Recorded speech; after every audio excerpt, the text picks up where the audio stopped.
ये आकाशवाणी है। प्रस्तुत है कार्यक्रम सुर्खियों में। इसके अंतर्गत सुनिए, जन औषधि दिवस के अवसर पर किफायती कीमत पर गुणवत्तापूर्ण दवाएं उपलब्ध कराने में जन औषधि केंद्रों की भूमिका पर चर्चा। इसमें भाग ले रहे हैं pharmaceutical and medical devices bureau of India PMBI के मुख्य कार्यकारी अधिकारी रवि दधिच। कार्यक्रम का संचालन कर रहे हैं विशाल शर्मा। पिछले कुछ वर्षों में देश के स्वास्थ्य सेवा क्षेत्र में बड़े बदलाव देखने को मिले हैं और इनमें से एक अहम बदलाव वो है प्रधानमंत्री भारतीय जनऔषधि परियोजना। ये योजना जो है आम लोगों के लिए वरदान साबित हुई है और देश में जेनेरिक दवाओं के प्रति जागरूकता और विश्वास पैदा करने के उद्देश्य से इसी सिलसिले में हर वर्ष 7 मार्च को जन औषधि दिवस भी मनाया जाता है। आज इस बारे में बातचीत करने के लिए हमारे साथ स्टूडियो में मौजूद हैं pharmaceutical and medical device bureau of India के मुख्य कार्यकारी अधिकारी रवि दधीच जी। और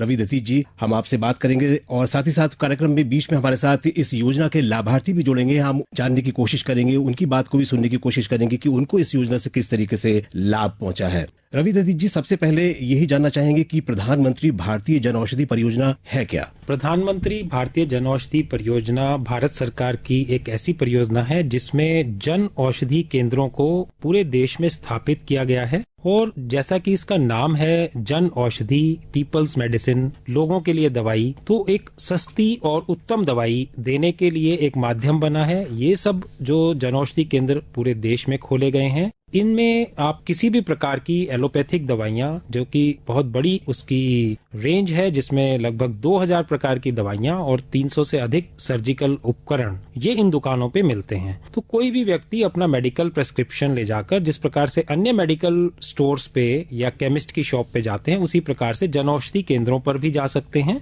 और अच्छी और उत्तम क्वालिटी की दवाइयां यहाँ से काफी कम कीमतों पर, जो कि बाजार की दवाइयों से 50 से 80% कम है, वो खरीद सकते हैं। जी, आपने बताया कि 50 से 80% से कम कीमतों पर ये जनऔषधि केंद्रों से दवाइयां उपलब्ध हैं, ब्रांडेड दवाइयों की तुलना में अगर हम बात करें तो। लेकिन एक आम लोगों का यही मानना है कि जेनेरिक दवाएं कम प्रभावी होती हैं। क्या जेनेरिक दवाएं कम असरदार होती हैं? इस मिथक को दूर करने के लिए क्या प्रयास किए जा रहे हैं सरकार की तरफ से?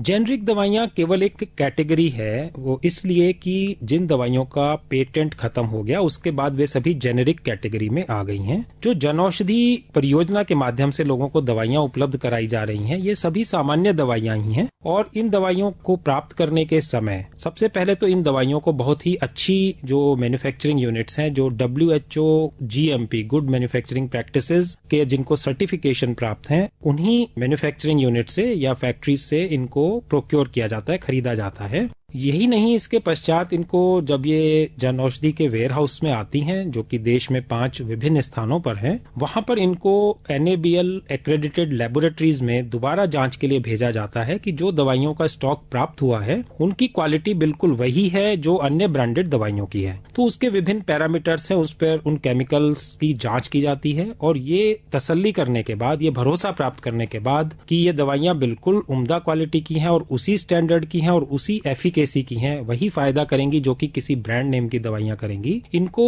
जन औषधि केंद्रों पर भेजा जाता है। तो इस सब प्रक्रिया से यह निश्चित हो जाता है कि दवाइयां बहुत ही अच्छी क्वालिटी की हैं, लेकिन इनकी कीमत काफी कम है। जी, जनऔषधि केंद्रों पर कितने प्रकार की दवाइयां मिलती हैं? क्या इनमें आयुर्वेदिक दवाइयां भी शामिल होती हैं? जनऔषधि केंद्रों पर लगभग 2000 प्रकार की दवाइयां हैं और 300 से अधिक सर्जिकल उपकरण हैं, जिसमें इसके अलावा न्यूट्रास्यूटिकल्स हैं, कुछ छोटे डिवाइसेज हैं जिसमें thermometer, glucometer, nebuliser, steam vaporiser, इस प्रकार के उपकरण भी मिलते हैं। साथ ही आयुर्वेदिक दवाइयों की श्रेणी में अभी सिर्फ 5 प्रकार की दवाइयां मिलती हैं, जिसमें सामान्य रूप से उपयोग में आने वाला च्यवनप्राश है, त्रिफला है, अश्वगंधा है, इस प्रकार के उत्पाद भी जनऔषधि के माध्यम से मिलते हैं। जी, गंभीर बीमारियों की जब हम बात करते हैं, जैसे कैंसर है और भी कई बीमारियां होती हैं, उनकी जो दवाइयों के जो पेटेंट हैं वो बड़ी कंपनियों के पास हैं। इस गंभीर बीमारियों की जो दवाइयों की उपलब्धता आसानी से हो और कम कीमत पर हो, इसके लिए सरकार की तरफ से क्या प्रयास किए जा रहे हैं?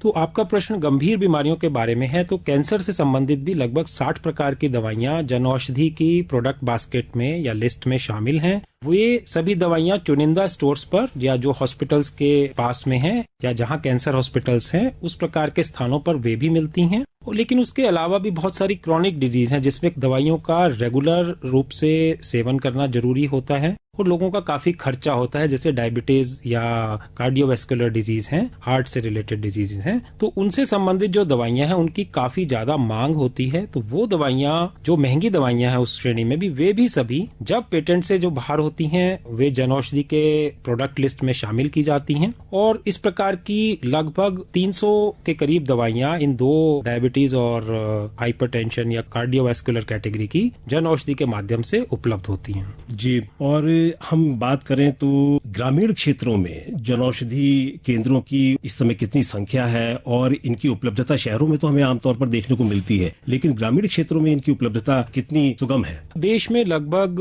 6000 के आसपास ऐसे जनौषधि केंद्र हैं जो ग्रामीण क्षेत्रों में उपलब्ध हैं। तो वहां पर भी सभी लोग जाकर अपनी दवाइयां ले सकते हैं और इनकी संख्या को हम बढ़ाने के लिए निरंतर प्रयास कर रहे हैं।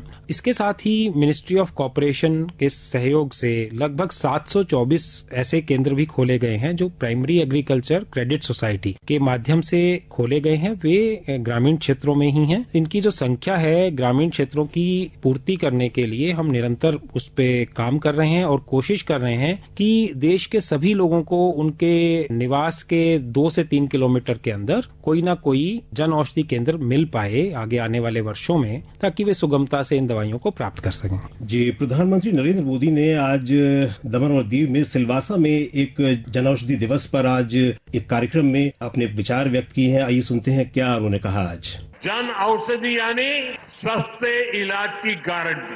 जन औषधि का मंत्र है दाम कम दवाई में दम।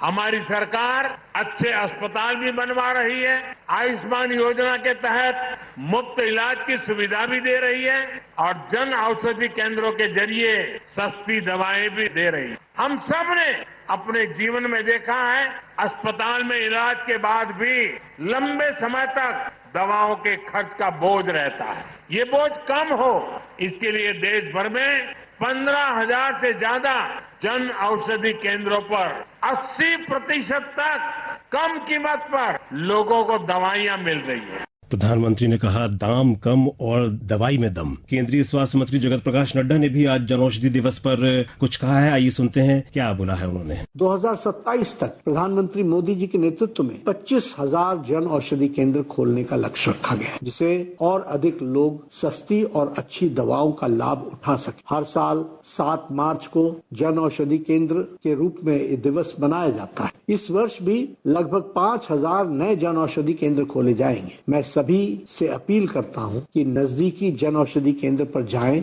दवाएं लें और उनकी गुणवत्ता और किफायती कीमतों को खुद अनुभव करें। ये जितने भी जनौषधि केंद्र देश में खोले गए हैं अभी तक, क्या इसके पीछे सरकार का पूरी फंडिंग होती है, सरकार इसके लिए पूरा धन देती है, या फिर इसका पूरा एक प्रक्रिया क्या है जनौषधि केंद्र खोलने की? जनौषधि केंद्र खोलने के लिए सामान्य तौर पर कोई भी व्यक्ति अप्लाई कर सकता है। इसके लिए एक ऑनलाइन पोर्टल या जनौषधि की जो वेबसाइट है janaushadhi.gov.in, उस पर जाकर कोई भी व्यक्ति अप्लाई कर सकता है, अप्लाई फॉर केंद्रा कैटेगरी में। और जो जनौषधि की वेबसाइट है वो 12 भाषाओं के अंदर उपलब्ध है, तो किसी भी भाषा में आप उसका चयन करके अपना जानकारी ले सकते हैं। इसके अलावा जो दुकान खोलने वाले कोई भी प्राइवेट व्यक्ति हैं, वे या तो स्वयं बी फार्मा या डी फार्मा के डिग्री धारक हों, या वे किसी व्यक्ति को अपने यहाँ एंगेज कर सकते हैं, उसको अपने साथ रख सकते हैं, जो कि एक स्टेट से जो ड्रग लाइसेंस लेना होता है इन दुकानों को चलाने के लिए, उसके लिए आवश्यक है। इसके लिए 120 स्क्वायर फीट की मिनिमम एक दुकान की जरूरत होती है। लेकिन ये जो सभी चीजों के साथ सरकार की तरफ से इसमें काफी सहयोग किया जाता है कि विशिष्ट श्रेणियों में, जैसे कि महिलाएं हों, शेड्यूल कास्ट, शेड्यूल ट्राइब, दिव्यांग या एक्स सर्विसमैन, इन सब श्रेणियों में, या फिर जो लोग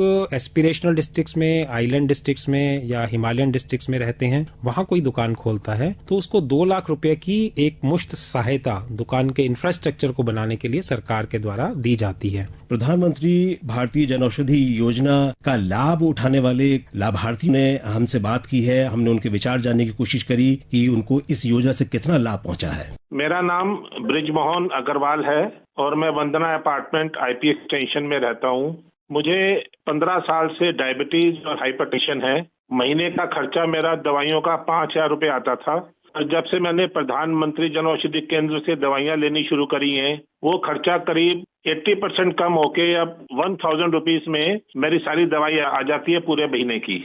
और ये दवाइयाँ मुझे बिल्कुल उतना ही असर कर रही हैं जो पहले मैं ब्रांडेड दवाई लेता था। तो शुरू में एक दुकान को एस्टेब्लिश करने के लिए जो एक सपोर्ट होना चाहिए, जिससे कि दुकान का फर्नीचर या कंप्यूटर या फ्रिज, ये सब चीजों के ऊपर जो खर्चा है वो सरकार के द्वारा दिया जाता है। निजी अस्पतालों की जब हम बात करें तो निजी अस्पतालों में जब एक मरीज भर्ती होता है तो वहां पर सबसे ज्यादा बोझ जो कहा तो यही जाता है कि इलाज के दौरान 70% से ज्यादा जो खर्च होता है वो दवाइयों पर होता है। निजी अस्पतालों में क्या इस तरह की कोई व्यवस्था हो सकती है? क्या सरकार इस दिशा में कुछ सोच रही है कि निजी अस्पतालों के भीतर भी जन औषधि केंद्र खोले जा सकें? निजी अस्पतालों में अभी वर्तमान में ऐसा कोई प्रावधान नहीं है कि वहां पर जन औषधि खोला जाए, क्योंकि वो एक प्राइवेट एस्टेब्लिशमेंट है। लेकिन किसी भी हॉस्पिटल जो यदि 100 बेडेड या उससे अधिक है, हम उसके आसपास के क्षेत्र में एक या उससे अधिक दुकान खोलने की भी परमिशन देते हैं। और ये नेचुरल एक डिमांड और सप्लाई के आधार पर निजी हॉस्पिटल में भी जैसे नंबर ऑफ पेशेंट्स आते हैं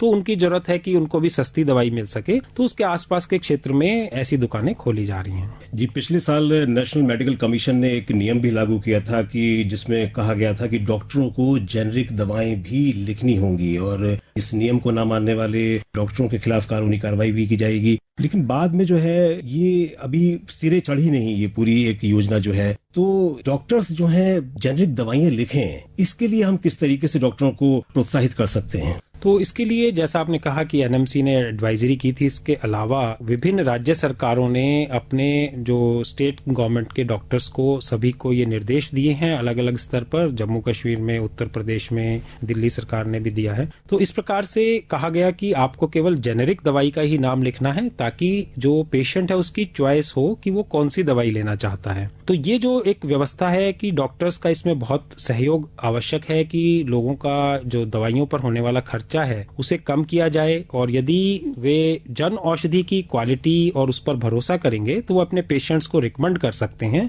और एक जन आंदोलन के रूप में, जैसा कि आज जन औषधि दिवस के रूप में हम अवेयरनेस इसके बारे में कर रहे हैं कि ये दवाइयां बहुत ही उम्दा क्वालिटी की हैं, और डॉक्टर्स को भी अपील कर रहे हैं और रिक्वेस्ट कर रहे हैं कि आप जन औषधि की दवाइयां या जेनेरिक दवाइयां या उनका जो केमिकल नेम है उससे दवाई लिखें, और फिर पेशेंट अपनी एक चॉइस कर सकता है कि उसको जन औषधि की दवाई लेनी है या फिर भी किसी और दवाई को वो लेना चाहता है। इस वर्ष 5,000 जन औषधि केंद्र खोलने का बहुत ही महत्वाकांक्षी लक्ष्य जो है सरकार ने निर्धारित किया है। किस तरीके से देखते हैं कि सरकार कितनी गंभीरता से इसको आगे बढ़ा रही है? सरकार का जन औषधि योजना के प्रति एक विशेष प्रयास है कि देश के सभी लोगों को सस्ती दवाई मिल पाए और अच्छी क्वालिटी का एक एश्योरेंस उसके साथ हो, एक वादा हो, एक विश्वास हो। तो इसी को पूरा करने के लिए और देश के अंदर इतना डिफरेंट डिस्ट्रिक्ट्स में लेवल तक इसको पहुंचाया जाए, रूरल एरियाज में, ग्रामीण क्षेत्रों में इसकी पहुंच बने और सभी लोगों को इसके बारे में जानकारी प्राप्त हो। जैसा माननीय मंत्री जी ने कहा,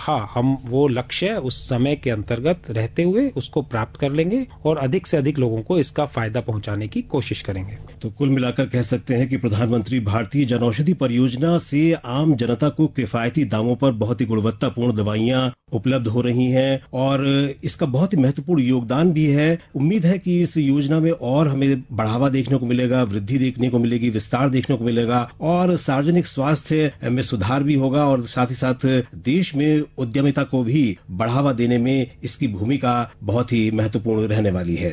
रवि दधीच जी, आप स्टूडियो में आए और इतनी उपयोगी जानकारी दी आपने, इसके लिए आपका बहुत बहुत धन्यवाद। जी, मैं भी आपके सभी श्रोताओं को धन्यवाद करना चाहता हूं और जन औषधि दिवस की विशेष शुभकामनाएं। अभी आप सुन रहे थे जन औषधि दिवस के अवसर पर किफायती कीमत पर गुणवत्तापूर्ण दवाएं उपलब्ध कराने में जन औषधि केंद्रों की भूमिका पर चर्चा। इसमें भाग ले रहे थे pharmaceutical and medical devices bureau of India PMBI के मुख्य कार्यकारी अधिकारी रवि दधिच। कार्यक्रम का संचालन कर रहे थे विशाल शर्मा। ये कार्यक्रम आकाशवाणी के समाचार सेवा प्रभाग द्वारा प्रस्तुत किया गया। इसे आप हमारे mobile app news on AIR और YouTube channel news on AIR official पर भी सुन सकते हैं। इस कार्यक्रम के संबंध में अपनी प्रतिक्रिया आप हमें ईमेल या WhatsApp के माध्यम से भेज सकते हैं। ईमेल का पता है AIRNSTtalks@gmail.com और WhatsApp नंबर है 9289094044।